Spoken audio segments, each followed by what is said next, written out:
Good afternoon. The reason that we're here this afternoon is we're taking a group of students to Europe in April, and we thought that it might be a neat idea to do a presentation on how to pack. Thank you, Mr. Susi. So we have students that some have not flown, some have not traveled. So as Mr. Susi said, it's been requested. So there's two things to remember. You need to have less than 62 running inches. 62 inches means your height, your depth, and your width. This particular suitcase is a 26 inch, and together it measures about 50 inches for the width, the height, and the depth. Maximum should be 62, but I urge all travelers to take the smallest suitcase they can fit their stuff into. So a 26 inch suitcase, preferably with 4 wheels, is ideal because when you're rolling in the airport, it works really well if you have the 4 wheels. So the other thing to remember too is that you have a maximum of 50 pounds. So this particular suitcase, the way it was packed, has just over 30 pounds, just to show you. So I'm going to open the suitcase. I particularly like suitcases that open from the top rather than open like half and half, because when you're in the hotel and you have 4 students in there, opening up 4 suitcases in the slice way is going to be very difficult for room space. This way you can lean this against a wall and you're only taking up this space. So top opening is much better. Absolutely. And this particular suitcase is very light to start with, so you want to be careful with the pounds that you bring. So I know that we pack a little bit differently. Mr. Susi will talk about how he packs, but I pack using cubes. So these are cubes. They're very lightweight nylon zippered pouches. And in these cubes, I categorize my clothing.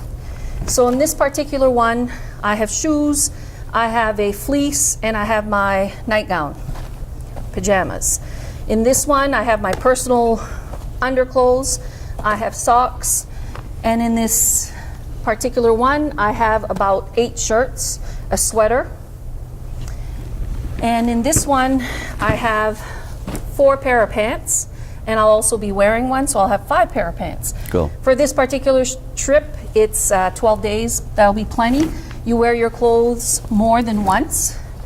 And what I like about packing cubes is if I need one particular item, I don't have to rummage through the whole suitcase. Just take out the pack.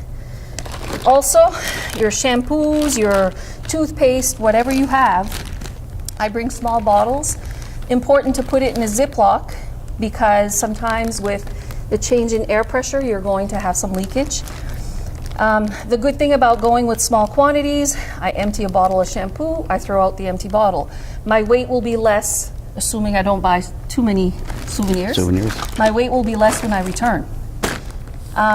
So a couple of other things that we like to include or tell students to include. You don't need the entire box, but a couple of dryer sheets would be good. When you have dirty clothes, dirty laundry, you like to put it in a separate bag. I must have a bag somewhere. I usually, just a shop and save bag or something. You put your dirty clothes in there, you put your dryer sheet, and your suitcase still smells fresh. One of these sweater jackets is ideal. These are just compressible little down jackets that are very warm. And there's a spare pair of shoes in here, actually, in one of my bags, I had told you. And I like to put the shoes towards the wheels because your bag will be standing up, so the heavy stuff should go on the bottom. You need a space for your passport, your money, and that should be on you at all times. This is just an example. It's not the best kind, but it's a sample. It's got a zip for your money. It's got a place for passport, your tickets, your flight tickets. I am a believer in wearing a vest because I have a place for a pen, I have a place for a camera, I have zippered pouches, I have a place for my passport, I have a place for everything I need in this jacket. What I like to do is I like to roll things up. And, you know, like, especially, you know, like, I always bring at least a couple of pair of shoes, and in order to save place, you know, I'll shove inside my shoes, I'll shove all my personal undergarments, as well as my socks. Whenever you take your clothes to the dry cleaners, that plastic wrapper that they use, I'll just cut some of that up, and I'll place it in between in layers, and that way it stops all the static electricity, which means that anything that I would have ironed, had it been slacks or a dress shirt or whatnot, tends not to be wrinkled when I get there.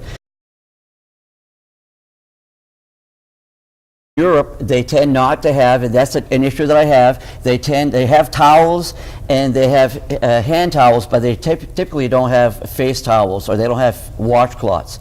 And that creates a problem for me. So what I like to do is I'll go down to the local outlet store or whatnot, and I'll buy myself a very inexpensive towel that I can probably cut in four. And so if we're gone for 10 days or 12 days, I'll buy 3 of those, and I'll use that face cloth, whatever, on day one. And when I'm done, I'm not going to put that back in my suitcase because it's soaking wet. I'll just throw it out. And so that's just a little something that I do. On medicine, Right. you should carry at least a couple days worth in your backpack, Right. in case the suitcase disappears. Every suitcase, every piece that you carry should have a luggage tag with your name on it.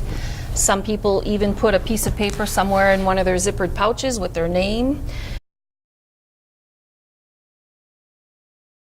The other thing too is, don't spend a lot of money on suitcases. If anybody's having to purchase a suitcase, if you look at this one, it's marked up on all sides, it's been banged, it's not clean anymore, but that's a travel bag. Thanks for watching.